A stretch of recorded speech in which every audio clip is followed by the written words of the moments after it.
तंत्र सार के इस क्रमबद्ध अध्ययन का ये पहला भाग है। आगे बढ़ने से पहले यह समझ लेना उपयोगी होगा कि यह ग्रंथ क्या है और अभिनवगुप्त ने इसे क्यों लिखा। अभिनवगुप्त कश्मीरी शैव परंपरा के विशेषकर त्रिक दर्शन के सबसे बड़े आचार्य माने जाते हैं। त्रिक दर्शन का सरल अर्थ है तीन का समूह। यह दर्शन परम तत्व को शिव, शक्ति और नर इन तीन रूपों में अथवा परा, परापरा और अपरा इन तीन देवियों के रूप में देखता है, इसलिए इसे त्रिक कहा जाता है। इसी शास्त्र को परंपरा में षडर्ध भी कहा जाता है। षडर्ध का शाब्दिक अर्थ है छह का आधा अर्थात तीन। यह भी त्रिक का दूसरा नाम है।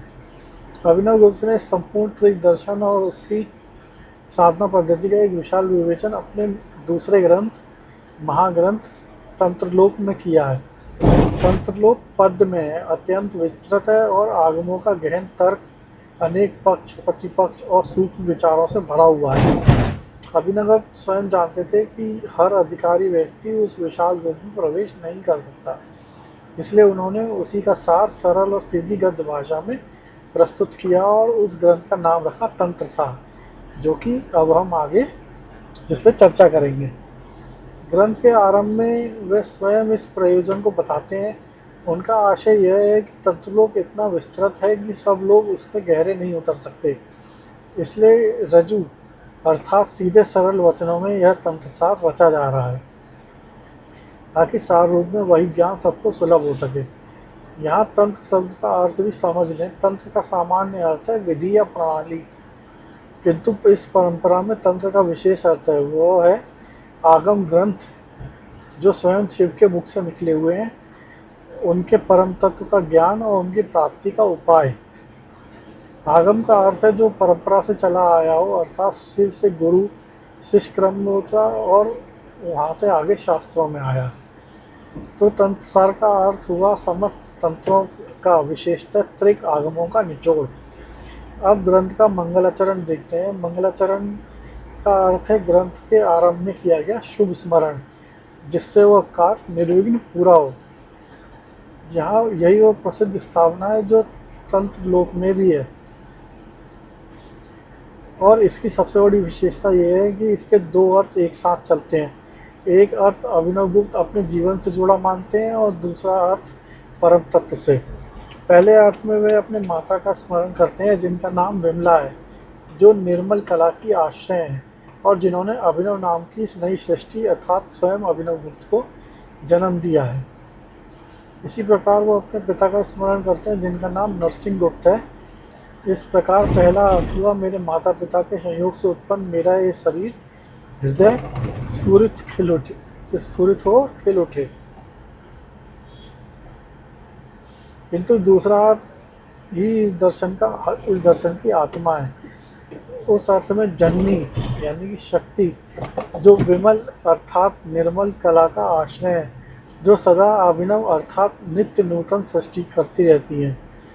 यहाँ यह ध्यान देने योग्य है कि इस दर्शन में सृष्टि कोई एक बार घटी हुई पुरानी घटना नहीं है, वो प्रतिक्षण ताजी है, प्रतिक्षण नहीं है। इसलिए शक्ति को नित्य नूतन सृष्टि कहा गया है। और जनक यानी कि शिव, जिनका स्वरूप भरित है अर्थात पूर्ण लबालब भरा हुआ है, जिसमें कहीं कोई कमी नहीं है, खालीपन नहीं है, वह शिव पंचमुखी हैं। ईशान, तत्पुरुष, सद्योजात, वामदेव और अघोर, इन 5 मुखों वाले हैं। ये 5 मुख शिव की 5 शक्तियाँ यानी कि चित्त शक्ति, आनंद शक्ति, इच्छा शक्ति, ज्ञान शक्ति और क्रिया शक्ति, इनके प्रतीक हैं, जिनका विस्तार आगे अपने स्थान पर होगा। इनके बाद एक अत्यंत महत्वपूर्ण शब्द आता है यामल। यामल का अर्थ है युगल यानी कि अभिन्न मिथुन।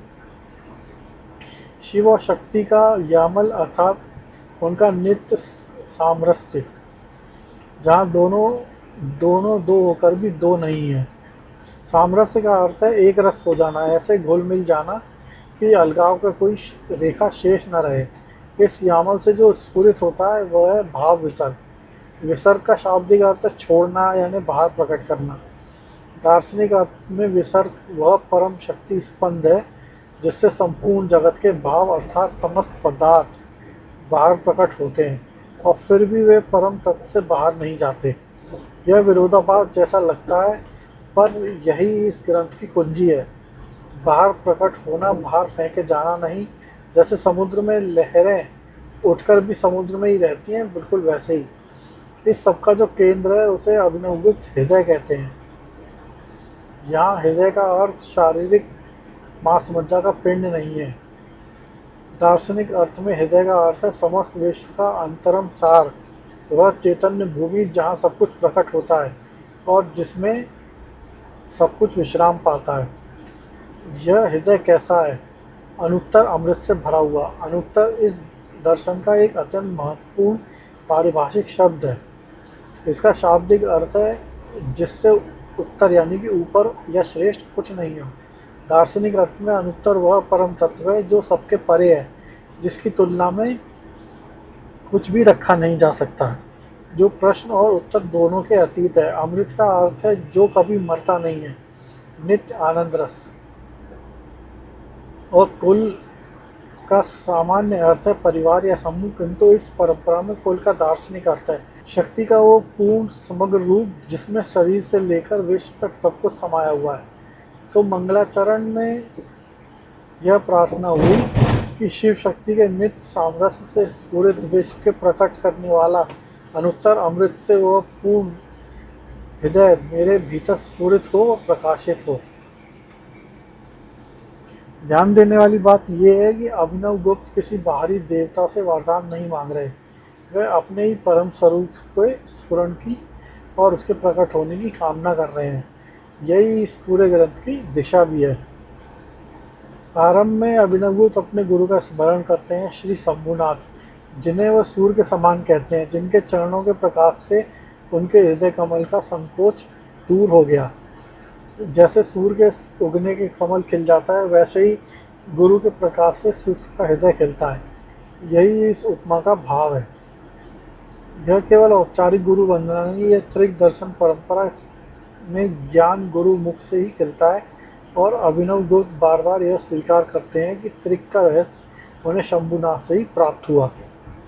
अब ग्रंथ का मूल गद्य भाग आरंभ होता है और अभिनवगुप्त सीधे उस प्रश्न पर आते हैं जो हर जिज्ञासु के मन में होना चाहिए। वह है बंधन क्या है और मोक्ष कैसे होता है। संसार शब्द का अर्थ है जो निरंतर सरकता रहे, यानी कि बहता रहे, अर्थात जन्म मरण और सुख दुख का यह अनावरत प्रवाह। मोक्ष का अर्थ है छूट जाना, इस प्रवाह से मुक्त हो जाना। अभिनवगुप्त कहते हैं इस विषय में समस्त आगमों का निर्णय एक ही है, अज्ञान संसार का कारण है और ज्ञान मोक्ष का कारण है। आगमों में जिसे मल कहा गया है वो वस्तुतः अज्ञान ही है। मल का सामान्य अर्थ है मैल या गंदगी, किंतु यहाँ दार्शनिक अर्थ में मल कोई बाहरी वस्तु या पदार्थ नहीं है जो आत्मा पर चिपक गया हो। मल का अर्थ है चेतन का अपने ही स्वरूप में अनभिज्ञ होना। आगमों का प्रसिद्ध वचन इसी आशय का है कि मल अज्ञान ही है और वो संसार रूप अंकुर का कारण है। जैसे बीज से अंकुर फूटता है, वैसे ही अज्ञान से यह पूरा संसार वृक्ष फूटता है। किंतु यही अभिनवगुप्त एक अत्यंत सूक्ष्म और मौलिक विवेचन करते हैं जो तंत्रसाल के पहले अहनिक का आधारशिला भी है। वे कहते हैं अज्ञान दो प्रकार के होते हैं। यहाँ ध्यान देने वाली बात है कि एक पुरुष अज्ञान और दूसरा बौद्ध अज्ञान। इन दोनों शब्दों को ध्यान से समझ लेना चाहिए, क्योंकि आगे इन्हीं पर पूरा शास्त्र भेद टिका है। पौरुष शब्द पुरुष से बना है। यहाँ पुरुष का अर्थ है जीव, वह सीमित आत्मा जो अपने को छोटा, बद्ध और अपूर्ण अनुभव करती है। इस परंपरा में इसे अणु भी कहा जाता है। अणु शब्द का अर्थ है अत्यंत छोटा कण, यानी और दार्शनिक अर्थ है वह चेतन जो वस्तुतः पूर्ण और व्यापक होते हुए भी अपने को सीमित बिंदु की तरह अनुभव करने लगता है। तो पौरुष अज्ञान वह अज्ञान जो स्वयं पुरुष के जीव के अस्तित्व की जड़ में बैठा है। यह कोई विचार या धारणा नहीं, यह चेतन का मूल संकोच है। संकोच अर्थात सिकुड़ जाना, जिसके कारण असीम प्रकाश अपने को सीमित जीव के रूप में अनुभव करता है। इसी को आगमों में आणव मल कहा गया, यानी कि अणुता का, सीमितता का मल। यह पौरुष अज्ञान विकल्प रूप में नहीं है। विकल्प इस दर्शन का एक और मूलभूत पारिभाषिक शब्द है। सामान्य अर्थ में विकल्प का अर्थ है चुनाव या दूसरा रास्ता, किंतु दार्शनिक अर्थ में विकल्प का अर्थ है मन की वह वृत्ति जो किसी दूसरी वस्तु से वस्तु को काटकर या बांटकर या ऐसा है वैसा नहीं है इस प्रकार के रूप में निश्चय करती है। पौरुष अज्ञान इस प्रकार का कोई मानसिक धारणा नहीं है, वह तो धारणाओं से भी पहले की अस्तित्व की स्तर की सीमितता है, इसलिए वह गहरी नींद में भी बनी रहती है जब कोई विचार नहीं होता तब भी। दूसरा है बौद्ध अज्ञान। बौद्ध शब्द बुद्धि से बना है। बुद्धि का अर्थ है अंतःकरण की वह वृत्ति जो निश्चय करती है, निर्णय लेती है।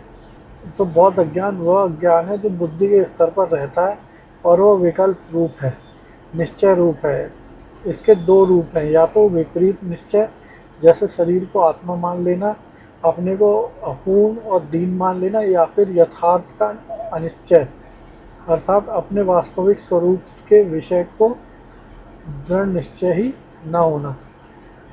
सरल भाषा में कहें तो पौरुष अज्ञान है सीमित होना और बौद्ध अज्ञान है अपने को सीमित मानना और वैसा निश्चय किए बैठना।